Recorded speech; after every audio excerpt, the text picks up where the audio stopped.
Let's have some fun. For the love of the game.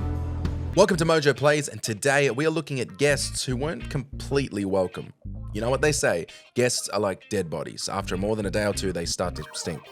Jesus. These are the 10 worst fighting game guest stars. Let's take a look. Before we continue, we publish content all week long, so be sure to subscribe and ring the bell to get notified of our latest videos. Spawn Soulcalibur II.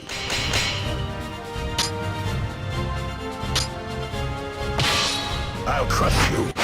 Each version of Soulcalibur II had its own unique guest characters, and they weren't always the most well received. All of them felt a little out of place for one reason or another, but arguably Spawn was the worst. While fans were happy to get an oddball pick like Link on the GameCube, the Xbox's Spawn just felt very confusing. What is the connection here? Known for his living cape and vast array of guns, both were scrapped from the Soulcalibur appearance. Don't stress though, he still has a tiny axe. While we are sure there were some diehard Spawn fans who were losing their minds, even they have to admit this wasn't the place for him to make an appearance. Next time, spawn a better idea. Malabogia, just you wait. The Rabbids Teenage Mutant Ninja Turtles Smash Up. 3, 2, 1, go! TMNT Smash Up gave us not one, but 3 of those chaotic Rabbids as playable characters. How lucky are we? Dedicating 3 roster slots to Rabbids in a turtle fighting game feels like 3 too many, especially since they look completely out of place in that universe and are some of the worst performing characters in the game. The Splinter Cell Rabbid topping that list as pretty goddamn abysmal. Ubisoft has a huge library of characters they could have pulled from, which makes it all the more disappointing that every single guest fighter slot was filled by a f***ing Rabbid. That's like if you played Super Smash Bros. And the character selection was Mario, Luigi, and 23 different Koopa family members. Is that your best? Kratos, Mortal Kombat. You will not see the end of this day.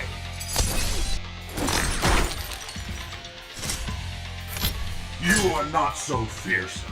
Kratos' appearance in Mortal Kombat sounded exciting on paper, but in practice, he is as frustrating a guest character as any. For one, he was exclusive to the PlayStation version, instantly alienating Xbox players. His moveset leaned heavily on gimmicks from God of War, making him feel clunky, unbalanced, and worst of all, slow. Not ideal in a Mortal Kombat game. His combos lack the fluidity and depth that Mortal Kombat fighters are known for, turning him into more of a novelty. He realistically should be able to wipe the floor with any of those fighters, but he plays more like he should be wiping floors in the bathroom. Round 2, fight! Warden Samurai Shodown. Warden, 私が出よう. Pulled from For Honor, Warden made his appearance in Samurai Shodown with almost zero competitive advantage. He feels awkwardly jammed into a game built on precision and spacing. His clunky and unsafe attacks leave him wide open if mistimed. While other fighters dance with blades, Warden stumbles in like a medieval tourist. His armor makes him look ready for siege, not a duel. He's basically sweating in chainmail while everyone else wears robes. Swinging that massive sword feels less like strategy and more like chopping firewood. Honestly, he's the guest nobody invited. Norimaro, Marvel Superheroes vs. Street Fighter.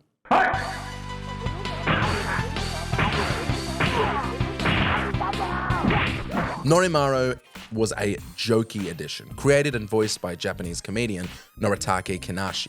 Norimaro was a deliberately awkward, out-of-place character exclusive to the Japanese version of Marvel Superheroes vs. Street Fighter, and he fights completely by accident. All of his movesets allowed him to keep his hands relatively blood-free, and it made for a character that is the definition of novelty. Marvel disliked the idea of their superheroes going toe-to-toe with a bumbling geek and pushed to have him removed, but Capcom convinced them to allow him in the Japanese versions. Probably for the best. Western audiences would have eaten him alive.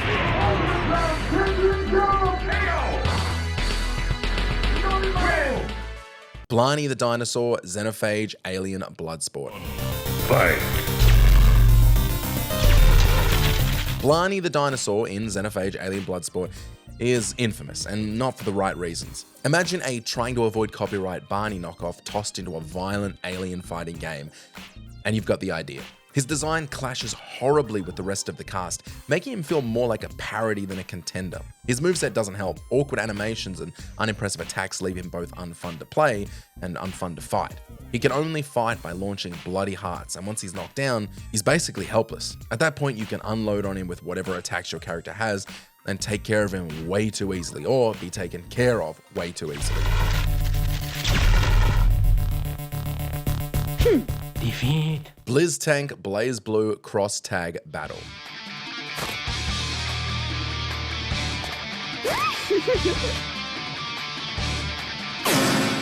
BlazBlue Cross Tag Battle. Ever heard of it?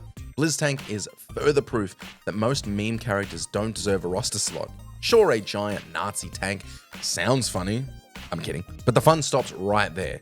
His massive hitbox makes dodging nearly impossible, and his sluggish movement feels like driving with the parking brake on. Combos are clunky, setups predictable, and he lacks the flexibility that defines competitive characters in this anime fighter. Opponents don't outplay Blitztank, they just circle, strafe, and laugh. He's less of a fighter and more of a moving target.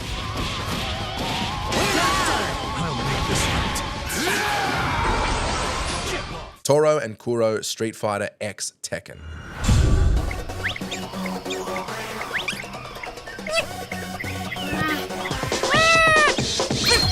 The guest characters in Street Fighter X Tekken didn't exactly win fans over. The worst of the lot would easily be Toro and Kuro, and yeah, I'll say it with you guys, who the f is that?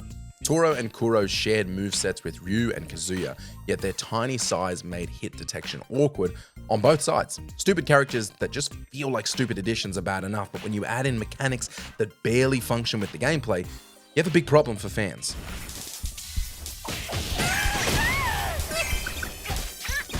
Final Fantasy VII Characters, Ehrgeiz, God Bless the Ring.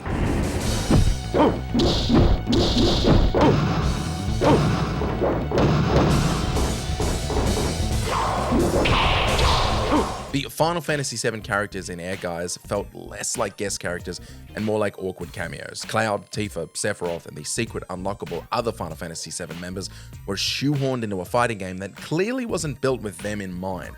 They might not be the worst on our list, but they're ranking this high because how the hell does Square Enix ruin their own characters? Their moveset felt clunky, their balance was questionable, and they never meshed with the bizarre cast of original fighters. Instead of feeling like gods blessing the ring, they felt like tourists accidentally wandering into a wrestling match. Honestly, Cloud swings his sword slower than a grandma with a broom, and Tifa's punches hit about as hard as that grandma joke I just did.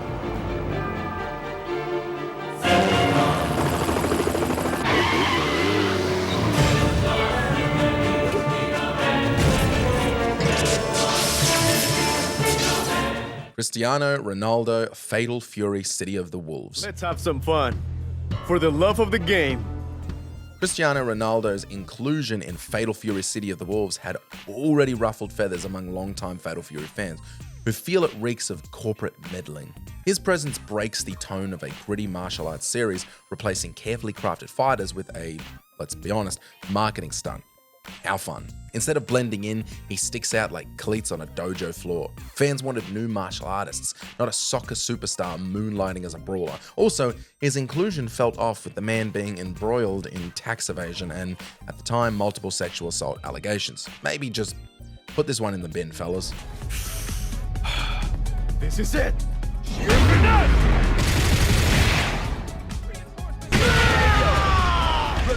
Had enough. Did you enjoy this video? Check out these other clips from MojoPlays and be sure to subscribe and ring the bell to be notified of our latest videos.